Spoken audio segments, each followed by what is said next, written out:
प्रिय पाठकों, आप सभी का फिर से स्वागत है। आज मैं आप लोगों के समक्ष मुक्तिबोध द्वारा रचित कविता चांद का मुंह टेढ़ा है का चौथा भाग लेकर प्रस्तुत हुआ। तो आइए कविता के व्याख्यान की ओर बढ़ते हैं।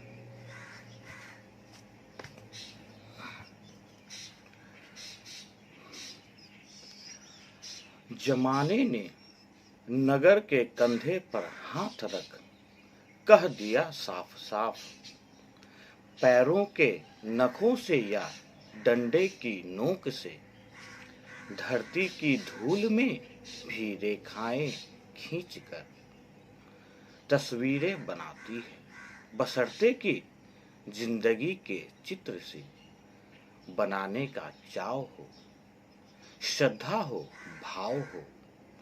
कारीगर ने हंसकर बगल में खींचकर पेंटर से कहा, भाई चित्र बनाते वक्त सब स्वार्थ त्यागे जाए, अंधेरे से भरे हुए जीने की सीढ़ियां चढ़ती उतरती जो अभिलाषा अंध है। ऊपर के कमरे सब अपने लिए बंद है, अपने लिए नहीं वे।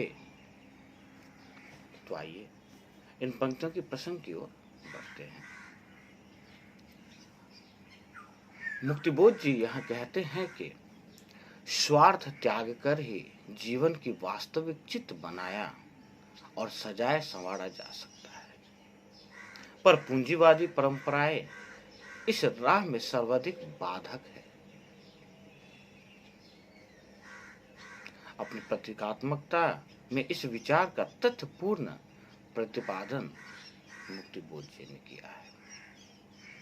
तो आइए पंक्तियों की व्याख्या की ओर बढ़ते हैं। प्रस्तुत पंक्तियों में पेंटर की प्रतीकात्मकता में जमाने ने प्रतीकात्मक शहर अर्थात नगरीय जीवन के कंधे पर हाथ रखते हुए जैसे उसे मर्म की बात समझाते हुए कहा, पैरों के नाखूनों की नोक से अर्थात अनवरत परिश्रम और संघर्ष के द्वारा या डंडे की नोक से अर्थात सशक्त क्रांति के द्वारा इस धरती की मिट्टी में रेखाएं खींचकर तस्वीरें बनाई जा सकती है, अर्थात जीवन में परिवर्तन लाकर उसे सहज भोग्य बनाया जा सकता है, जीवन को सर्वसुलभ किया जा सकता है। यह एक रास्ता है, पर यह तभी संभव हो सकता है जब सभी के मन में वास्तविक स्तर पर जीवन को किसी भाव विचारपूर्ण चित्र के समान ग्राह्य एवं शून्य योग बनाने का चाव अर्थात क्रांति लाने के प्रति असीम श्रद्धा का भाव हो। इस पर दूसरे प्रतीक कारीगर ने हंसकर और जीवन को अपनी बगल में खींचते हुए कहा, भाई पेंटर चित्र बनाते समय अर्थात जीवन में क्रांति लाकर नया सामाजिक जीवन निर्माण करते समय सब प्रकार के स्वार्थों का परित्याग करने की जरूरत रहती है, पर हमारा सारा जीवन तो स्वार्थों एवं निराशा के अंधकार से भरा है। इसमें अच्छाओं की अंधियारी सीढ़ियां चढ़ती उतरती हमारी आशाएं ऊपर वालों को प्रभावित नहीं कर सकती। यह कवि का संकेत पूंजीवादी सामाजिक जीवन एवं साम्राज्यवादी संस्कृति की ओर है। उसने ऊपर के सारे कमरे सामान्य जनों के लिए बंद कर रखे हैं, अर्थात सामान्य जन प्रगति के उच्च वर्ग पर मानवता के उच्च आदर्शों की ओर अपनी समर्थता को छोड़ते हुए असमर्थता और पूंजीवादी साम्राज्यवादी चेतनाओं की अहम मान्यताओं के कारण नहीं बढ़ सकते। यही विवशता और विडंबना है। इन पंक्तियों में अगर हम विशेष की बात करें तो यहाँ अनुप्रास तथा पुनरुक्ति प्रकाश अलंकार के साथ साथ नए जमाने और शहर का मानवीकरण किया गया है। तो आइए अगली पंक्ति की ओर बढ़ते हैं। जमाने ने नगर से यह कहा कि गलत है, यह भ्रम है। हमारा अधिकार सम्मिलित श्रम और छीनने का दम है। फिलहाल तस्वीरें इस समय हम नहीं बना पाएंगे, अलबत्ता पोस्टर हम लगा जाएंगे, हम धधकाएंगे। मानो या मानो मत, आज तो चंद्र है, सविता है, पोस्टर ही कविता है। वेदना के रक्त से लिखे गए लाल लाल घनघोर धधकते पोस्टर गलियों के कानों में बोलते हैं। धधकती छाती की प्यार भरी गर्मी में भाप बने आंसू के खूंखार अक्षर। पाइए इन पंक्तियों के प्रसंग की ओर बढ़ते हैं। यह मुक्ति बोध जी क्रांति की भावी संभावनाओं पर प्रकाश डालते हुए अपनी वर्तमान असमर्थता को स्वीकारते हुए कह रहे हैं। तो आइए पंक्तियों की व्याख्या करते हैं। प्रस्तुत पंक्तियों में उपयुक्त बातें सुनने के बाद जमाने ने नगर से कहा, तुमने जो कुछ कहा है वह गलत है, तुम्हारा भ्रम है। सम्मिलित परिश्रम और छीन लेने की शक्ति जुटाकर ही हम अपने अधिकार प्राप्त कर सकते हैं। अपने अधिकारों के सीधे ढंग से न मिलने पर छीन लेना भी हमारे अधिकारों के सीमा क्षेत्र में आता है। पर इस क्षण हम जो तस्वीर बनाना चाहते हैं, अर्थात परिवर्तन और अधिकार रक्षा के लिए करना चाहते हैं, वह नहीं करेंगे और नहीं कर पाएंगे। पर हाँ, अपने अधिकारों और गतिविधियों के सूचक समय की चेतावनी से भरे पोस्टर हम अवश्य ही लगा देंगे। अर्थात बाधकों को चुनौती और चेतावनी जरूर दे सकेंगे या दे जाएंगे। तुम चाहे मानो या ना मानो, हम क्रांति की आग को अवश्य धधकाएंगे। आज चांद ही सूर्य बन जाएगा, अर्थात शिथिल कमजोर लोग ही वर्ग संघर्ष में क्रांति की आग बन जाएंगे। इस प्रकार के पोस्टर अर्थात वर्ग चेतना को जगाने वाले विचार ही सच्ची कविता है। यह कविता रूपी पोस्टर हमारी सहज मानवीय वेदना के रक्त से लिए गए हैं। इसी कारण ये लाल लाल अक्षरों वाले पोस्टर हमारे हृदय की आग बनकर अनवरत धधक रहे हैं और धधकेंगे। ये गलियों मोहल्लों में रहने वाले पीड़ित शोषितों जनों के कानों तक हमारी क्रांति का आह्वान पहुंचाएंगे। इन पंक्तियों में हम विशेष की बात करें तो यहाँ रूपक तथा पुनरुक्ति प्रकाश अलंकार का प्रयोग हुआ है। तो आइए अगली पंक्ति की ओर बढ़ते हैं। चटाक से लगी हुई रायफली गोली के धड़ाकों से टकरा प्रतिरोधी अक्षर, जमाने के पैगंबर।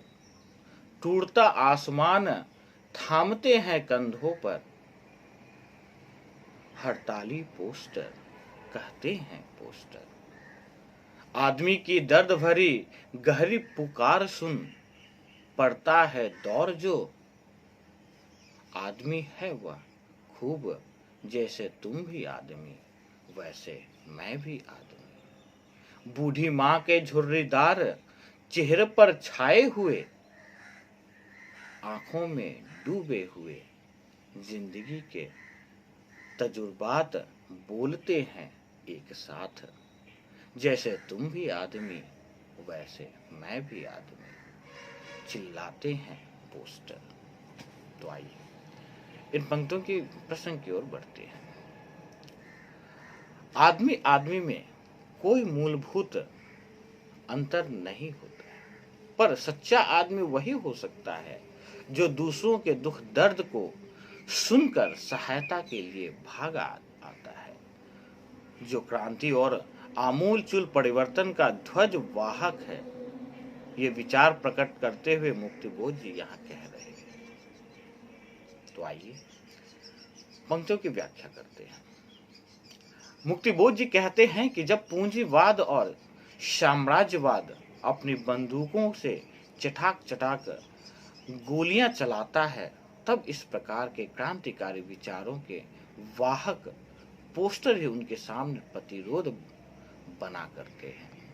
वे पैगंबर बनकर जमाने की रक्षा करते हैं और उसे बलिदान का संदेश भी देते हैं।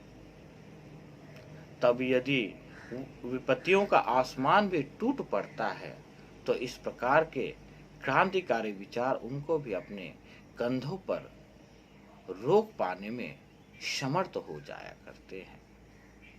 वस्तुतः तो सभी आदमी और सब एक से भी है, पर जो दुख कष्ट में फंसे आदमी की गहरी अर्थात विचार संयत पुकार को सहायता के लिए दौड़ते हैं, वही सच्चे आदमी कहे जाते हैं।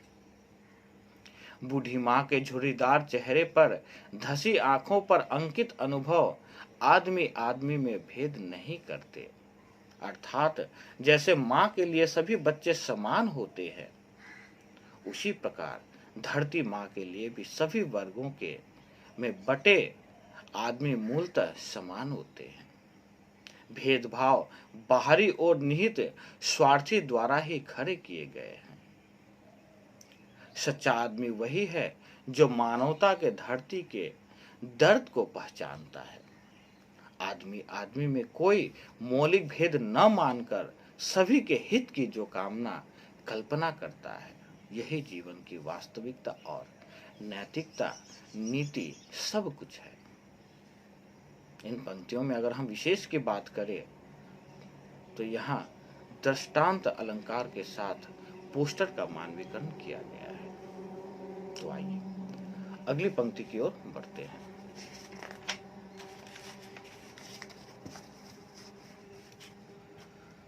धरती का नीला पल्ला कांपता है, यानी आसमान कांपता है। आदमी के हृदय के करुणा की रिमझिम काली इस झरी में विचारों की विक्षोभी तरित कराहती, क्रोध की गुहाओं का मुंह खोले शक्ति के पहाड़ दहाड़ते। काली इस घड़ी में वेदना की तरित कराहती, मदद के लिए अब करुणा के रोंगटों में सन्नाटा दौड़ पड़ता आदमी। वह आदमी के दौड़ने के साथ साथ दौड़ता जहान और दौड़ पड़ता आसमान। चलिए पंक्ति के प्रश्न की ओर बढ़ते हैं। आदमी की करुणा, संवेदना और शक्ति सभी में सभी जगह हलचल और क्रांति मचा देने की अभूत शक्ति छिपी होती है। इस तथ्य को उजागर करते हुए मुक्तिबोध जी यहाँ कह रहे हैं। तो आइए पंक्तियों की व्याख्या करते हैं। यहाँ मुक्तिबोध जी कहते हैं कि जब अनेक प्रकार की विषमताओं, अत्याचारों एवं उत्पीड़नों से पीड़ित होकर धरती का आंचल और आसमान कांपने लगता है, अर्थात धरती से आकाश तक चारों तरफ क्रोध और विक्षोभ का वातावरण छा जाता है, उस निराशा के अंधियारी झड़ी में वास्तविक आदमी के अंतर्मन में करुणा की रिमझिम होने लगती है। विचार रूपी विक्षुब्ध बिजली कड़कने लगती है। तब मानव से अंतर्मन की जागृत गुफाओं में उत्पीड़नों, अत्याचारों से विक्षुब्ध होकर क्रोध शक्ति के रूप में बृहत आकार पर्वत बनकर आततियों पर दहाड़ने लगता है। निराशा की कालिमा कि उस बरसात में भी मानवीय संवेदनाओं की बिजली उत्पीड़ित मानवता की मदद के लिए जैसे कराहने छटपटाने लगती है। तब सहज मानवीय करुणा से प्रभावित होकर सच्चा आदमी अत्याचारियों से बदला लेने के लिए क्रांति का अग्रदूत बनकर आगे दौड़ने लगता है। तब संसार और आसमान भी उसके साथ साथ दौड़ने लगता है, अर्थात उस क्रांति के कार्य में सभी लोग सहायक बन जाते हैं।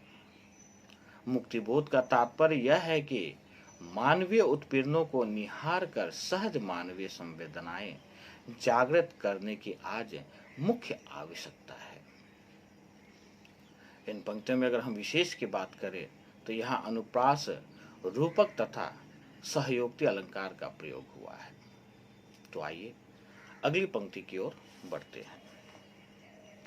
मुहल्ले के मुहाने के उस पार बहस छिड़ी हुई है, पोस्टर पहने हुए बरगद की शाखें दीठ पोस्टर धारण किए, भैरों की करी पीठ। भैरों और बरगद के में बहस खड़ी हुई है, जोरदार जिरह की कितना समय लगेगा।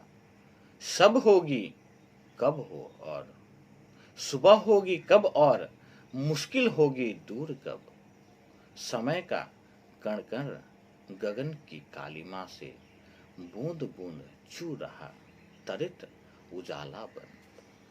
तो आइए इन पंक्तियों की प्रसंग की ओर बढ़ते हैं।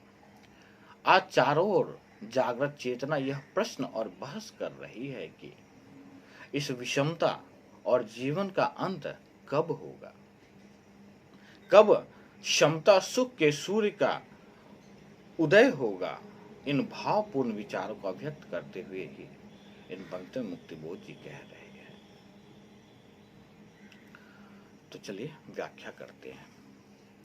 प्रस्तुत पंक्तियों में मुक्तिबोध जी कहते हैं कि गलियों और मोहल्लों के भीतर बाहर आर पार चारों ओर आज एक बहस छिड़ रही है। बरगद अर्थात विराट जीवन की दीठ शाखाओं पर भी मानो परिवर्तन आने की उसी बहस के परिचायक पोस्टर लगे हैं। भैरों की करी पीठ ने भी इसी प्रकार के पोस्टर पहन रखे हैं, अर्थात धर्म, समाज, राजनीति आदि सभी क्षेत्रों में एक ही प्रश्न बहस के रूप में उछाला जा रहा है। भैरव परंपराओं के प्रतीक और बरगद जीवन की विराटता के प्रतीक, इन दोनों में इस प्रश्न पर जैसे जोरदार बहस चल रही है कि नई सुबह कब होगी, कितना समय उसके होने में और लगेगा, कब मानवता के सामने विद्यमान सभी प्रकार की मुश्किलें दूर हो सकेंगी।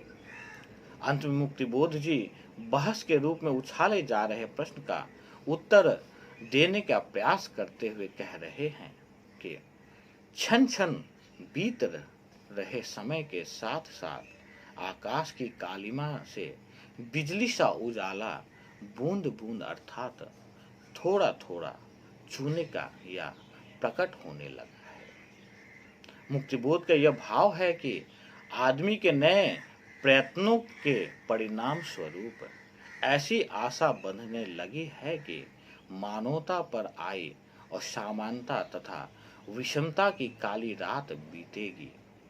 सुख, समानता और सौहार्द का नया उजाला जल्द ही होगा। इस प्रकार इन पंक्तियों में अगर हम विशेष की बात करें तो यहाँ अनुप्रास तथा पुनरुक्ति प्रकाश एवं प्रश्न अलंकार का प्रयोग हुआ है।